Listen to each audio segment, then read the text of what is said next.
All right, here we are, Chapter 6, Lesson 1. So let's jump into it. As we said, Chapter 1 was going to be about owned media. So what is owned media? Owned media is anything that you pay for that's getting your name and your brand out there. So some examples would be your website, paper assets, like mailers, like door hanger, literature type stuff, radio ads, phone calls that are being placed on behalf of the campaign. A little bit of an exception here would be like if you had volunteers making phone calls for you, but at the same time you got to pay for those phone lines or the computer systems that are placing the calls for you. Text messaging campaigns are getting more and more popular in political campaigns, and we'll talk a lot about that actually in a little while. Digital ads, we'll talk a lot about digital ads. And finally, video ads. Video is going to be really critical to your campaign. This refers to video advertisements that you're actually paying for. So the rest of this lesson, we're going to get into the nitty-gritty on every one of these aspects. So let's do it. So for your website, so if you look back at Chapter 5 in Lesson 2, you'll see that we already talked about setting up your website. A lot of best practices there about what needs to be included, like what absolutely has to be included.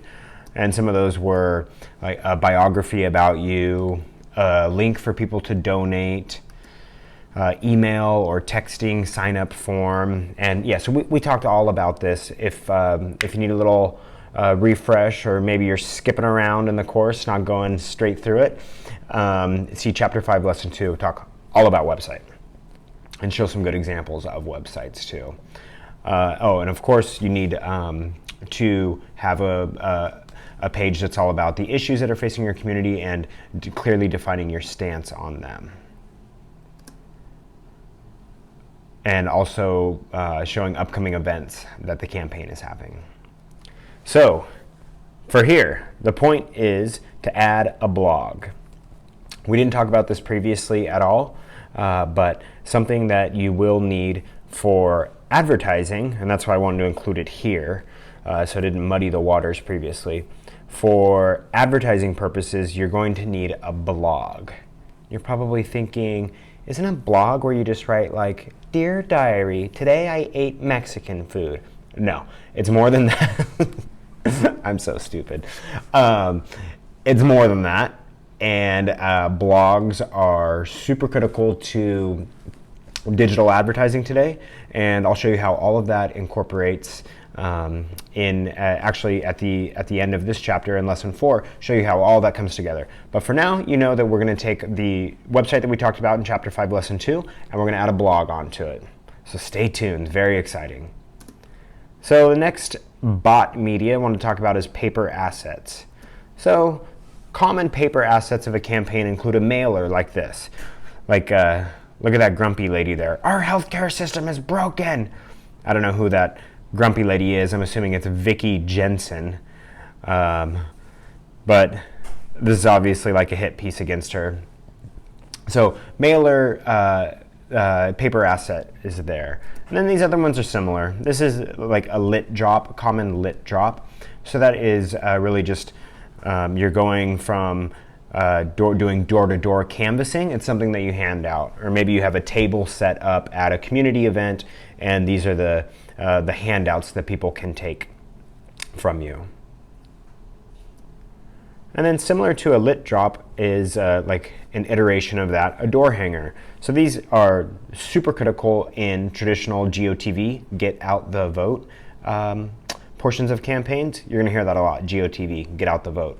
But that's the last push of the campaign during that weekend leading up to the Tuesday election day, when they're pushing to get supporters to the polls. GOTV. So it's more than just that weekend before, and we'll talk a lot about it further on in the course. But these are like little reminders essentially that get hung on people's doors, reminding them to vote at a certain time. So those are door hangers. So these are common paper assets of the campaign. Now let's take a second to talk about guidelines for them, some of the best practices around that. So general guidelines would be, of course, you need your name very bold and you need the office that you're running for. You'd be surprised, people just leave off the office. But people need to link those two things together. Second here, always put the election date. Always, always, always put the date of the election. One of the biggest challenges for a campaign is getting people to the polls. Even though people are bombarded with political advertising, it might just be like an oversaturation actually. Even though people are bombarded with all of this, they still like, oh wait, today's election day, I was supposed to vote. So the more you can put that date out there, the better. Third, it should have like a nice, bright, great photo of yourself. And we talked about photos in the website section, but in general, for your campaign, in digital assets and paper assets, you're going to need some really great photos of yourself. And it's not just something that you pull off of your Facebook that somebody posted of you, or that you just click with your iPhone outside. You can take these on an iPhone, but it needs to be done by somebody that really knows what they're doing, and like have the right sort of environment around, and take care to have great lighting so that you look good.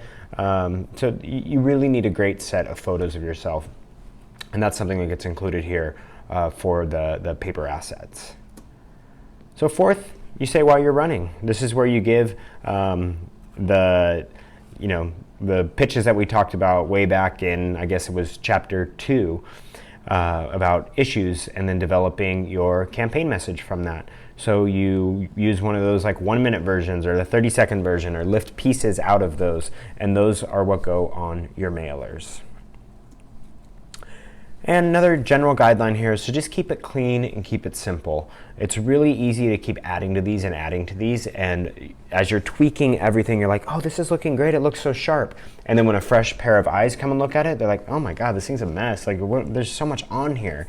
Sure, it might all be lined up carefully, and it says things that you have spent hours and hours and hours thinking over, but when you look at it, it's just a mess. So keep it clean, keep it simple. And very importantly, you'll want to keep an eye on your brand. So what is the sort of like the overall feeling for your campaign, and the overall impression of who you are?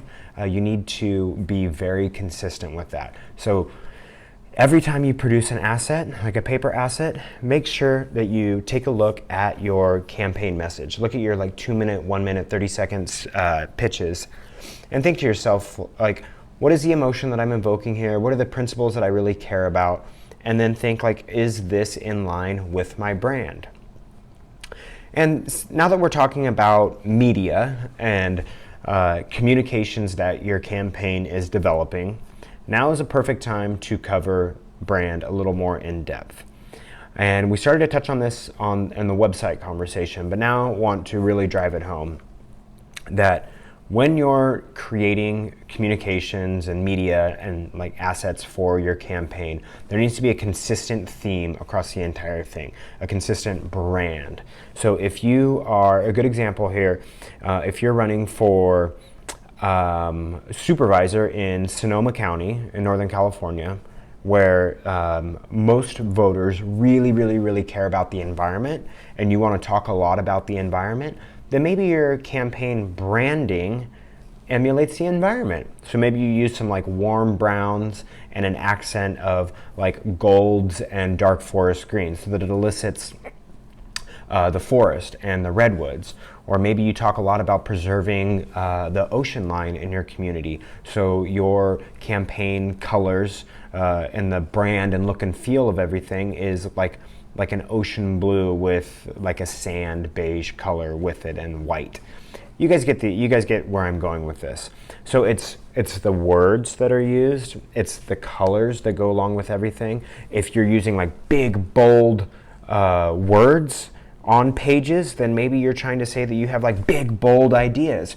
Or maybe you're trying to unseat an incumbent who's like a crass, terrible, just kind of like gross person that's always in your face. So maybe you don't want like big, bold writing. Maybe the theme of your campaign is that you're like a subtle gentleman or a subtle gentlewoman, whatever the word is for that, and your brand is a little more refined, and your typeface is elegant, and it's small font in a larger space that says like, I'm thoughtful and I've been placed here in the exact position, rather than like, here I am in your face.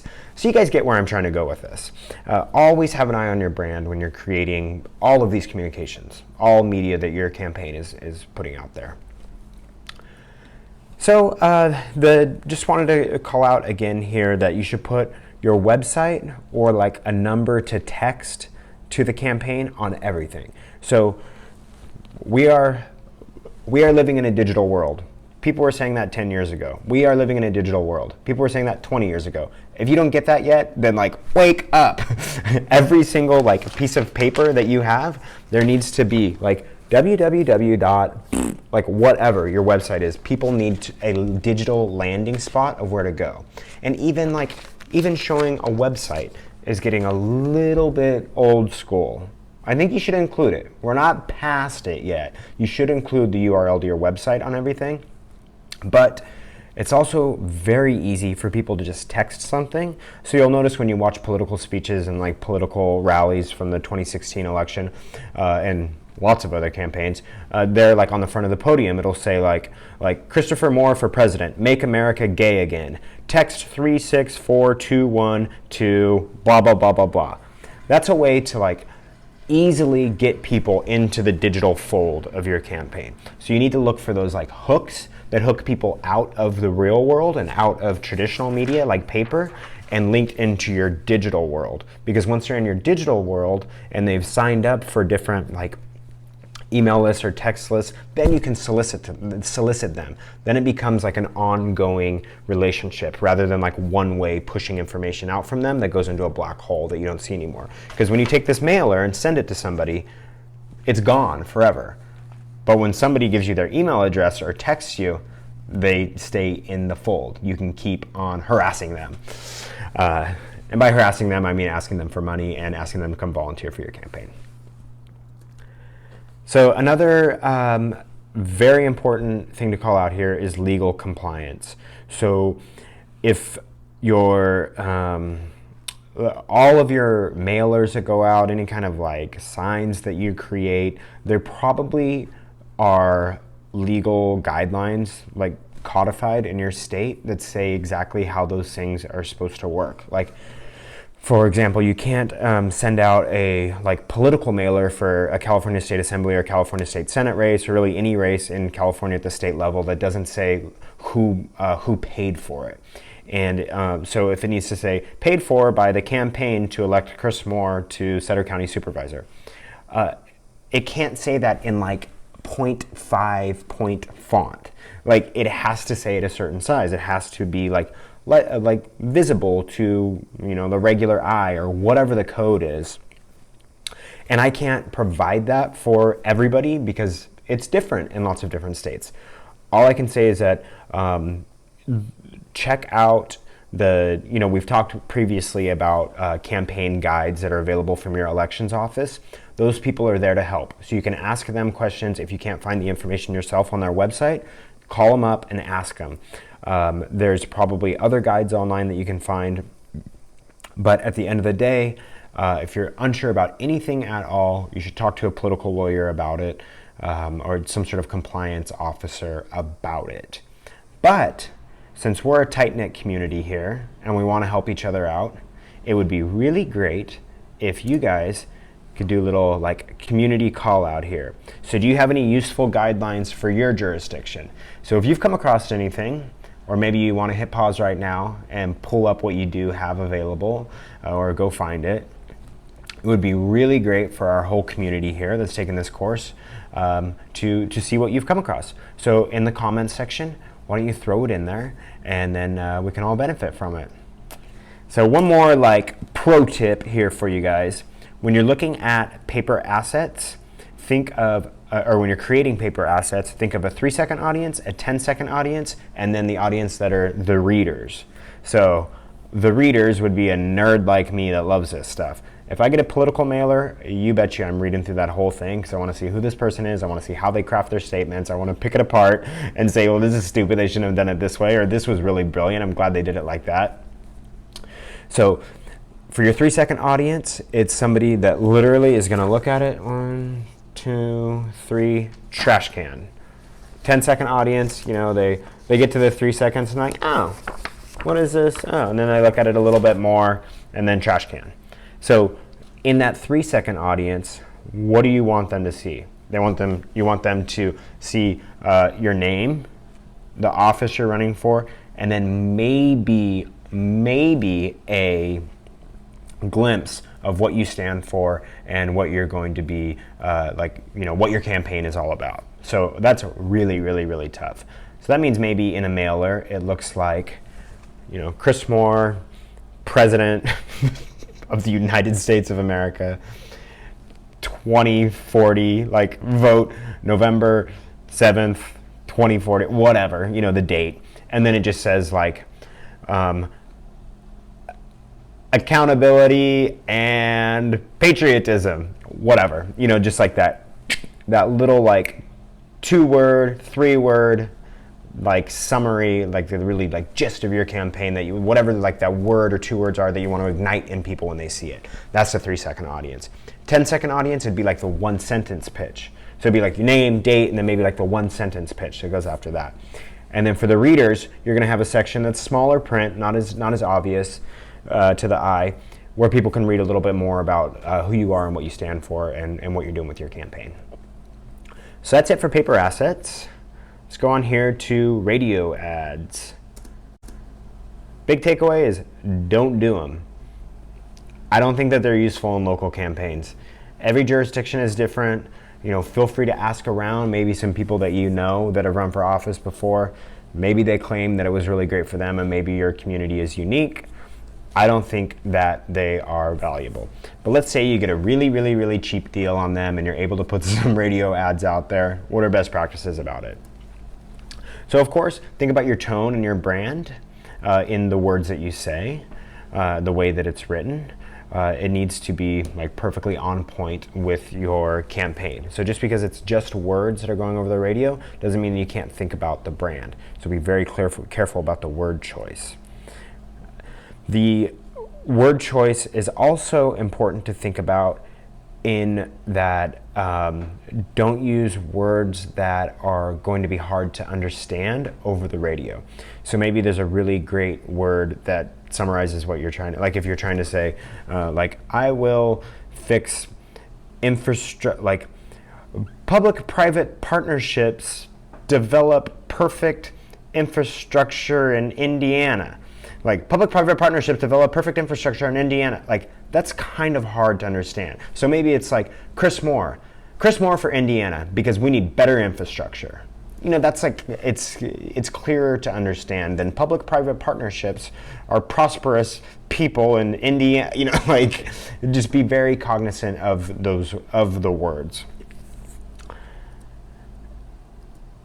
And last, when you're developing a message, it can be about an issue or a candidate.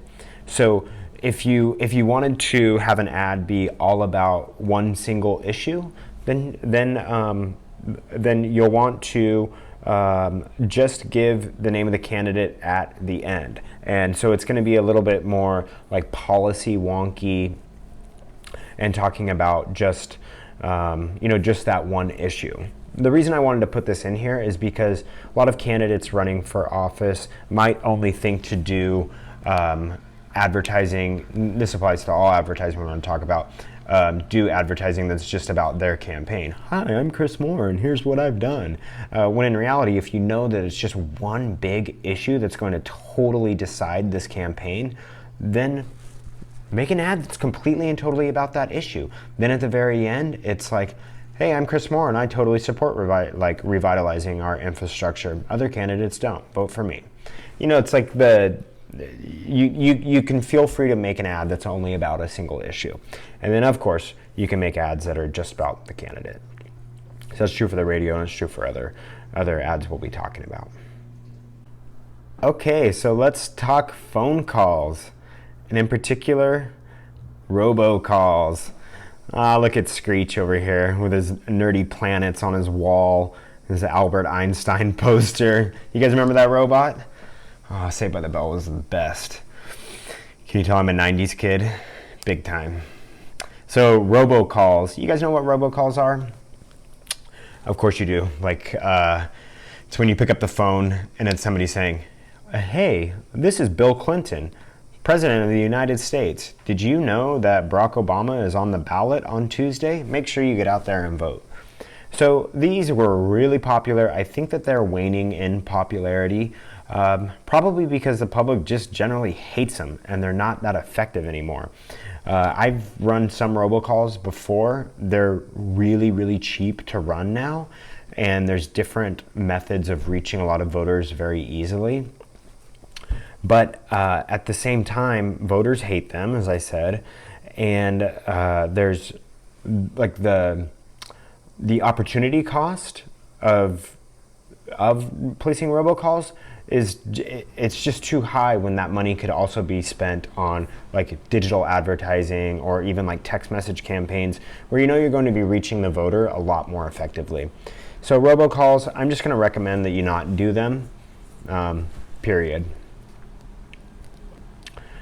You can target them like pretty carefully if you do, in that like if you have a voter list of phone numbers, you can reach out to just them, but not going to recommend it. Live calls are pretty expensive, but there are firms that specialize in this. So you could have either voters placing the calls, or you could have not voters, volunteers. They are voters likely, but you could have volunteers placing the calls on behalf of the campaign, or you can hire a firm to place these calls for you. There's lots of options out there. I'd encourage you to go have a Google and check it out. I think the big one when I used to do these was Stone's Phones. Not sure if they're still around. I'll check it out and I'll leave a comment for you over here in the notes. See what I can find. The downside, as I said, is that they're very expensive, and with new media to reach people like digital advertising and text message campaigns, phone calls, even the live phone calls, are kind of going by the wayside. The one, as I mentioned, you can use a third party or volunteer to place them. The one call out here about live calls where they could be really useful still is in fundraising. So this is typically for larger campaigns, like a congressional seat, maybe a state senate seat, but yeah, more likely a congressional seat. Is that you can hire a firm, like I said, Stone's Phones, to do fundraising on your behalf.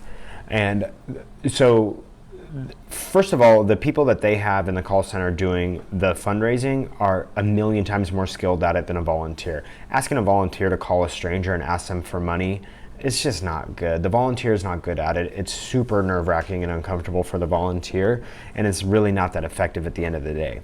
With a firm, they're really good at it. They don't get nervous about it at all. They don't care. They're used to being hung up on all day long. Like, they don't care at all. And they're just a lot better at getting that like dime out of that person.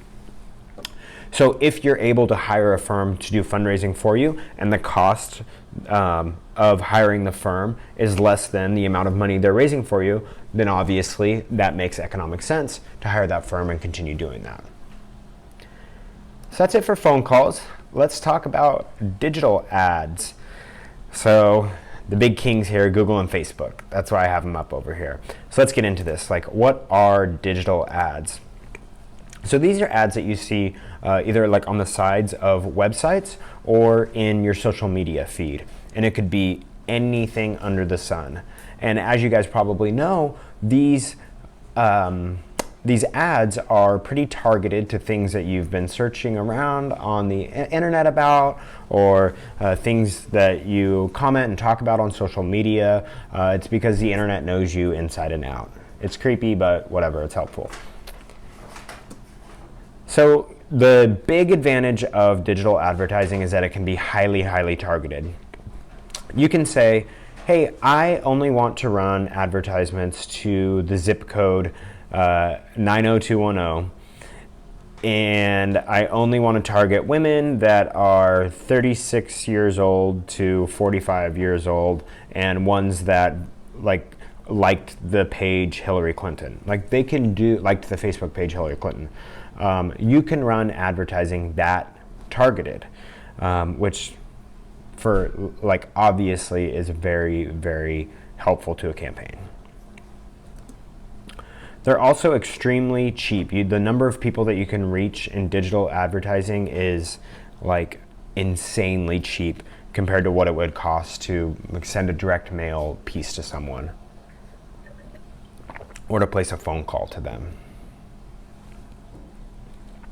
They're pretty easy to set up too. So we'll talk a little bit more about this, but if you have a little bit of tech savviness under your belt and you're pretty familiar with using social networks like Facebook, you can really in an afternoon, not even in an afternoon, in less than an hour, set up your first digital advertising campaign. It's pretty simple. So we'll talk a little bit more about that. So who and where? So there's really two big folks that I'm going to talk about in the digital advertising space, and it's Google and Facebook. I don't think for your local campaign that you're going to want to go outside of that. Feel free to explore your options. I don't recommend it because like any net new spending on another platform is not going to bring home any better results than it would on Google and Facebook. So all it's going to do is complicate your campaign, require that you set up a whole other platform, and it's just not necessary. So let's take a look at the types of ads that you can run on Google and Facebook. Here we are in my Facebook, and let's see if we can see a few different ads that are used in Facebook. So when you first scroll down, okay, here we go. So this is an ad. So you'll notice it says sponsored here, so that's how you know for sure that it's an ad. And this company, Promo, wants to show me this ad. And it is a video ad, which we'll be talking about a lot. And you'll notice that there's no sound playing. See down here it says no sound. So what this ad is trying to do is to catch my attention just visually. And you can see it's, visually, I don't know if I'm going to call it visually appealing, but it is visually catchy. This guy dancing around doing whatever he is doing. So that's one type of ad that just appeared on my feed, this Facebook video ad. So this is all content from friends. Let's just scroll for a little bit until we find another ad. Okay, here is another sponsored post. This one says, this one is just a plain image ad or like a link ad. So it looks like this is a website conversion ad, meaning they're just trying to get me to go to their page. It's from a company or something called Standard News. Sinking of Titanic revealed in these distressing photos. These real Titanic photos are simply heartbreaking. So that's their catch, and they think for some reason I would be interested in that based on whatever my Facebook behavior has been in the past. Let's take a look at one more.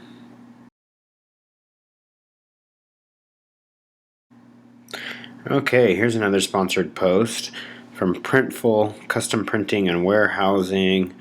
This is a company that does online sales, stores, kind of like printing hard merchandise stuff. So you can see here that here's their headline that they use: a blast from not too distant past, Printful's best of 2017. So this is another like website conversion ad, trying to get me to go to their website to see whatever this thing is that they've written. Okay, so that's ads that appear in the news feed on Facebook. Let's see if we can see any others here. So let's just go back to the home page, or just click home, and got the. I haven't been on the Facebook page on a desktop in a while. Man, it is busy. There's a lot of crap on here. Let's see if there's an ad. Ted Cruz. Ugh. So this is recommended for you nearby. I don't think these are necessarily ads, though. It's just junk that's for sale or near me. But it would say sponsored or ad if it was like an ad. Okay, here's an ad over here, sponsored. So this is another this is a more like traditional type ad that you would buy online, where it's just like a banner ad. So they have this image here that's called a banner, and then a little bit of text and a link. So make your survey data work harder for you. So it's for SurveyMonkey. So you could also post ads like this. Okay, so that's about it for Facebook. Okay, so this is Google's page where they describe their different ad formats. So we'll just take a look at that here really quickly, and I'll put the link in the notes as well. So these are different types of ads that you can run through the Google ad network. So your basic text ad, this is the kind of thing that pops up when you do like a Google search, and it'll be recommended up at the top, or it'll appear along the right-hand side. Responsive ads, these are ads that look like these text ads, but probably have an image associated with them as well, and then it fits into different types of unique spaces. That's whenever you see responsive, talking about the web, it means that ad or that asset, that thing will resize automatically to fit on like iPads and iPhones and tablets and Android and desktops and every sort of thing. An image ad, so that's pretty straightforward. It's got like an image that you'd find like on somebody else's blog or in a newspaper website or something. App promotion we don't care about. So video ad we do care about.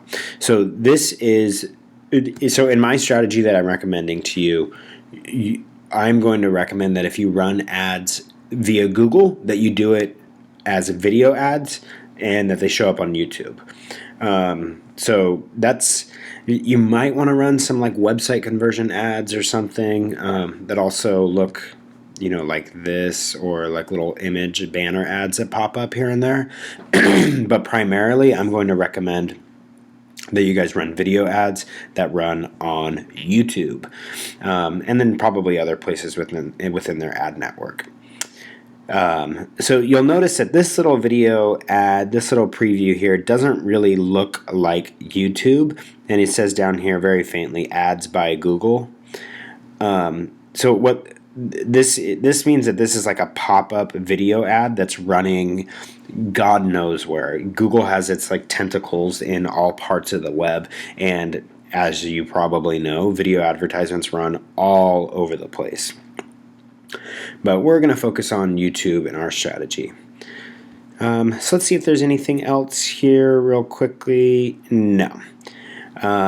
So those are the basic like Facebook and Google type ads. I'll include some links in the course notes. You can go take a look at the other, take a look in greater detail at formats. But that's a big picture. You guys should all be familiar with digital advertising because you probably see a million of them every single day. With so many different types of digital ads, it really begs the question, what type should I run? There's an endless amount of combinations on different ad networks, and we looked at just Facebook and YouTube, and you could see all the different combinations there. So I'm just going to quickly make my recommendations of what kind can be best used on your campaign. And it's really two primary types. The first is lead generation, which could also be known as list building. And what this is you serve an advertisement to someone with the intent of capturing two things: their email address or phone number, like a means of contacting them. And the second thing is their explicit permission for you to be able to contact them about campaign materials. The permission piece is really important because the laws around contacting people for promotional purposes, which is kind of iffy if a campaign is a promotional purpose or not, but the laws around that are pretty, when you violate them, the penalties can be very harsh. Very, very, very harsh. Way more money than your campaign could ever think to raise and spend. So a lead generation ad, what that might look like is in Facebook, you come across an ad like on the right-hand side of Facebook when you're on a desktop, and it says, Carol Smith fighting for Yuba City. Join her. And then you're like, yeah, I want to fight for Yuba City. Yuba City is the name of my hometown. And so you're like, heck yeah, this Carol Smith lady, yeah, I want to help her. So you click on it, and a little form comes up, and it has your name and your email address, and it's already populated in there by Facebook because they know everything about you. And it'll have like some sort of text that says, by hitting submit, you allow Carol Smith to contact you about her campaign purposes, whatever.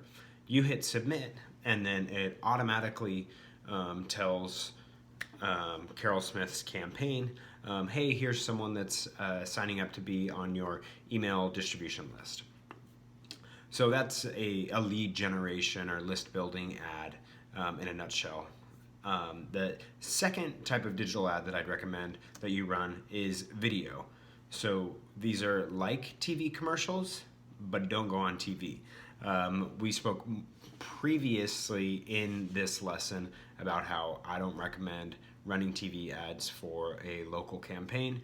The money trade-offs, they just don't make sense. So when you hear me talking about video ads, it is for the digital space. So that's why I have video included here under the digital ads section. So for video, the next couple of slides we'll talk more specifically about the different types of video ads that you can run, but basically it's Facebook and YouTube, as I've said previously. And let me tell you some best practices about how to craft those. So, as I mentioned earlier, this is not for TV. This isn't your grandma's campaign, and that's just not how things are done anymore, especially at a local election level. So it's Facebook and YouTube, as I said. So let's talk about Facebook video ads. So when the big distinguisher here is that there's no sound. And I'm sure all of you are familiar with this.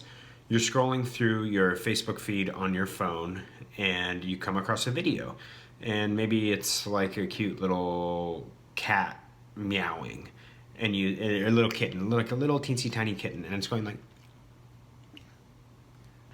and you're like, well, I want to hear the kitten. I want to hear it meowing, and you can't hear what's going on. So then you like have to click in the little bottom right hand corner. You have to like tap to open up the video all the way or something, and then you hear meow meow or whatever. The example's kind of stupid, but the idea is that when people come across your video, and in this case an video ad that you're posting, they can't hear anything. So your goal is to try and make them stop scrolling without using sound. So in order to do that, you need to be very visually appealing. So with that in mind, when you're crafting a video ad for Facebook, your goal is to get them to stop scrolling without using sound, just the visuals, and make them click on your video, watch it till the end, and then try and get them to do whatever your call to action is. So let's talk about some steps for best practices on how to craft a Facebook video ad. So step 1, lighting. You need it to be visually stunning. So if you could see me right now and what I'm doing, I'm creating these videos for you right now for this course. And I have a green screen behind me that I just put like a black image over. You've probably seen in previous lessons, I've put like stupid stuff back there. I put like an image of a kitchen back there when we were working on kitchen cabinet and silly stuff like that. But in front of me, I have some bright lights, super bright, almost to where they hurt my eyes when I'm looking here at the camera. I have one big light over here to my right and one big light over here to my left, and occasionally another light that can add more drama. But the idea is that it lights up my face completely and you guys can see me more clearly, and it's more visually appealing. So if I was going to be crafting an ad for Facebook, I would do it right here with these lights in front of me.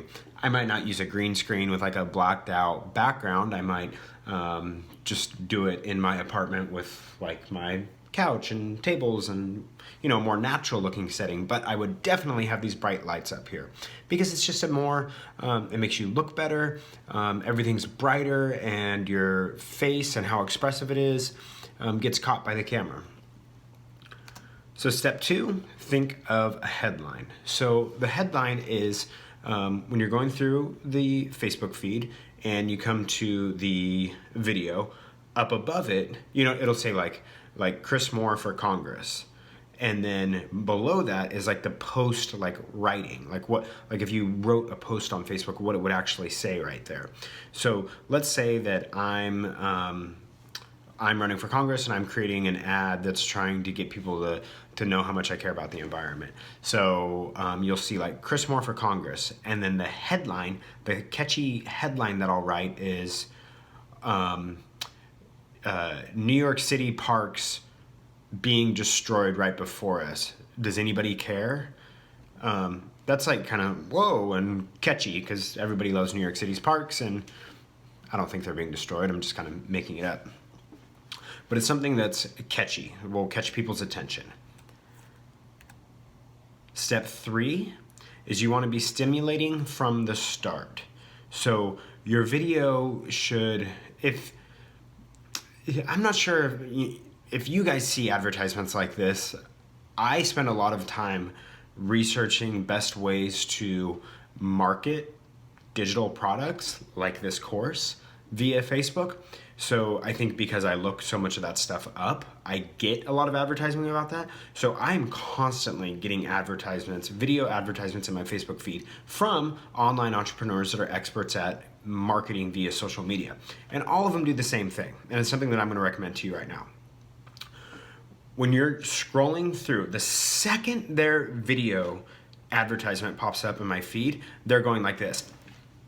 Or they're like doing something like weird. They're like walking with their girlfriend and like going like, oh, and like just doing something stupid. Or they're like, oh my God, you know, like, but you can't hear it, so it's all silent. Or they're doing like, so you know that you don't have to hear that to know that that's someone going, hey, I know you. So it's something that, without using sound, automatically stimulates your brain to be like, well, what is this? You know, with people's attention spans like this, the second they see it, they're like, well, what is this? So you have to be up and going from the start. I'm not saying, like, if you're running for Congress and you're a pretty serious person and you think there's huge issues facing our nation that you want to tackle in Washington, D.C., you might not want to start off a Facebook advertisement going like, into the camera. Like, yeah, you know, that's pretty stupid. So think of a different way. But you get the idea. As part of that, like, stimulate from the start, it could just be like immediately talking. Like, don't wait around at the beginning. Cut that video so that it starts right with you, like, going off my example earlier about like, oh, I'm Chris Moore, I'm running for Congress. Did you know that our parks, you know, the headline says, did you know that New York City parks are being destroyed right in front of us? It could just be like a very close up, you know, like this. I'm getting close to the camera here. I'm very well lit, I'm very close to the camera, and maybe I just look very like solemn and sad. And it's me saying, I cannot believe New York City parks are being destroyed right in front of us. And people won't that would catch someone's attention if there's like a really well lit face right in, sorry, I'm getting so close to the camera right now.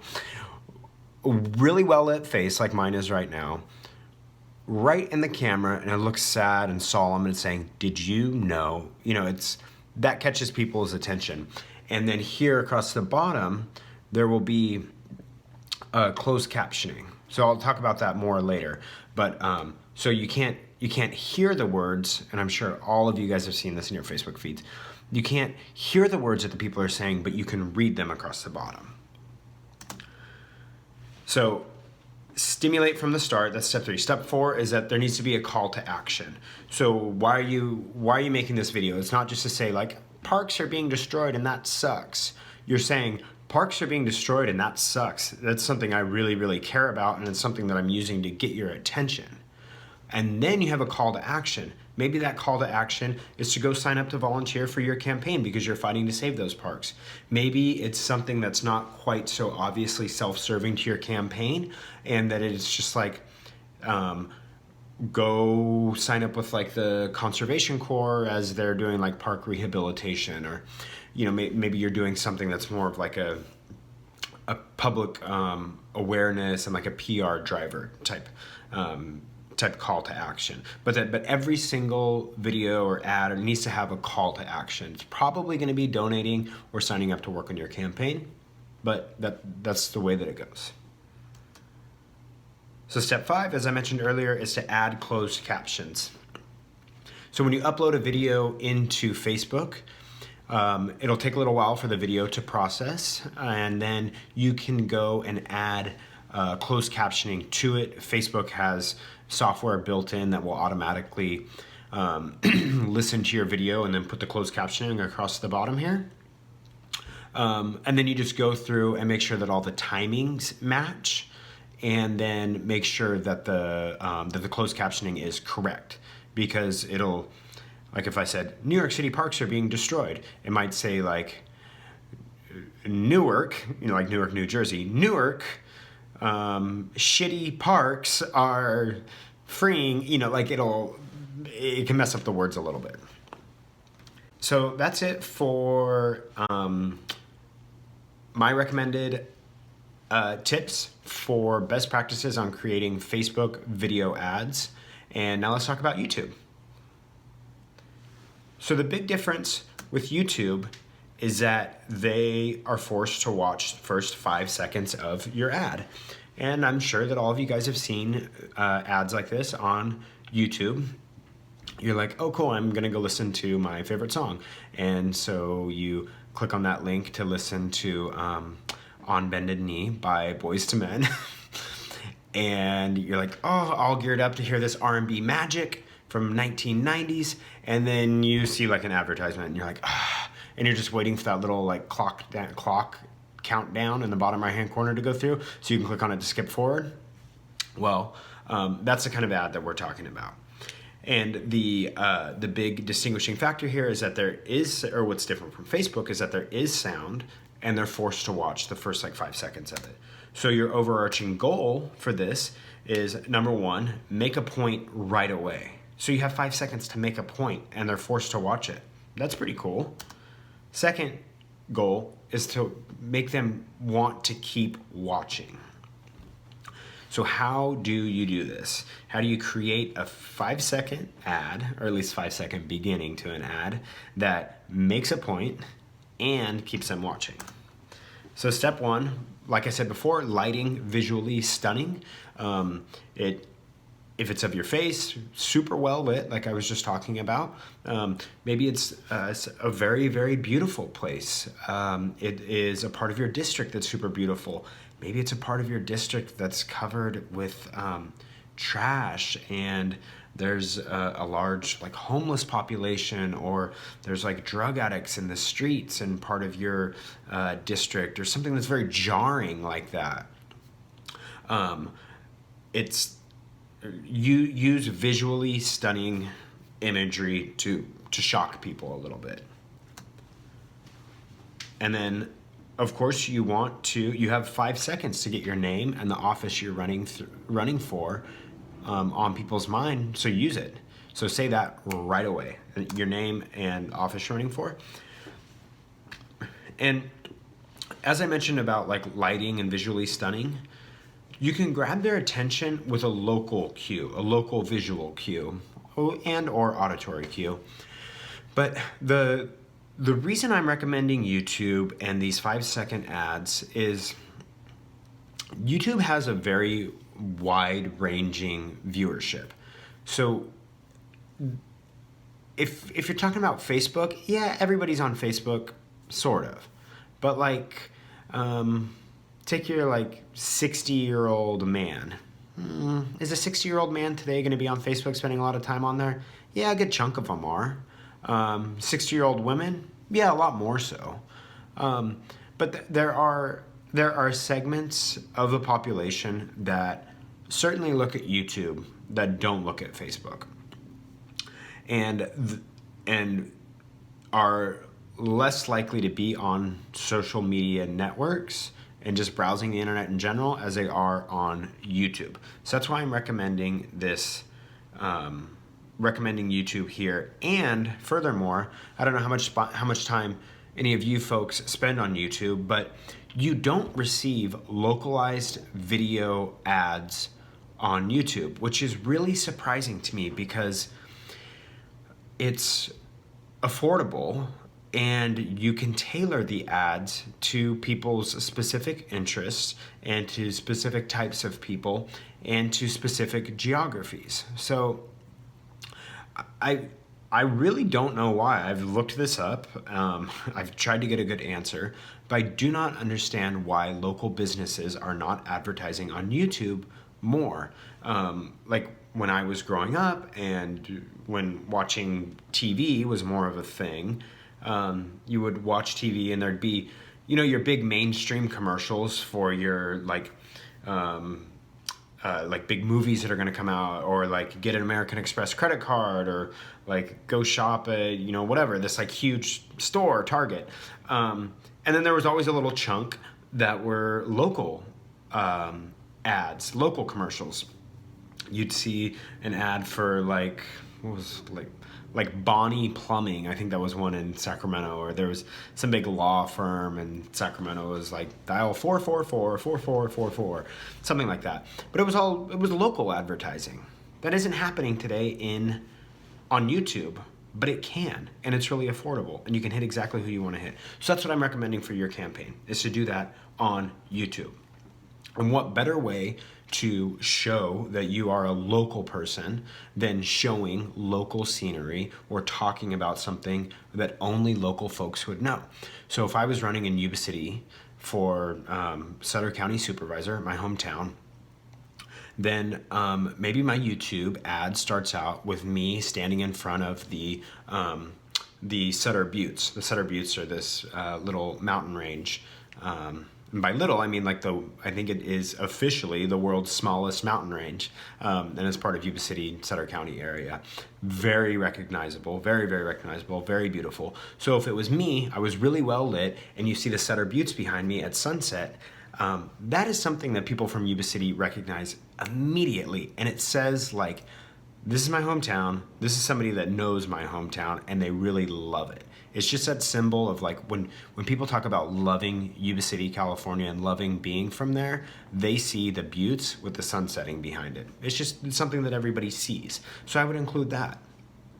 And then when you have your like 60-year-old man who votes in every election, who isn't on social media, but goes on YouTube to watch videos that they like music videos they like, or just funny videos, or learning how to like fix something on their truck. I mean, the millions of reasons that people go on YouTube today, and they're used to seeing ads come through, but it's for like digital products, or like shop using Amazon.com. It's all these like massive corporations, and they see an ad on there that shows something like the Sutter Buttes or the equivalent of your hometown, and you talking about running for office. That's really going to grab their attention, because I don't see anything like that on YouTube. Okay, let's keep going here.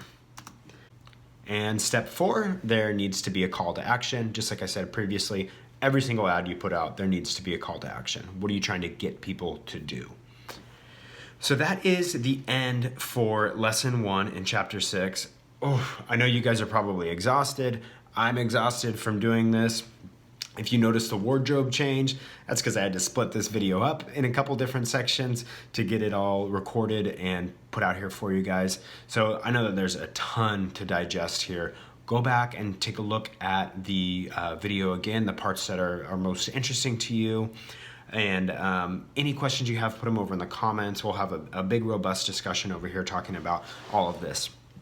One quick call out to end this section on. You'll notice that I talk about these ads more from a strategic perspective in like best practices for creating the ads, how they fit into your overall campaign strategy. And I don't go into here's how to actually like make a Facebook ad appear in Facebook, like the hard logistics of doing that.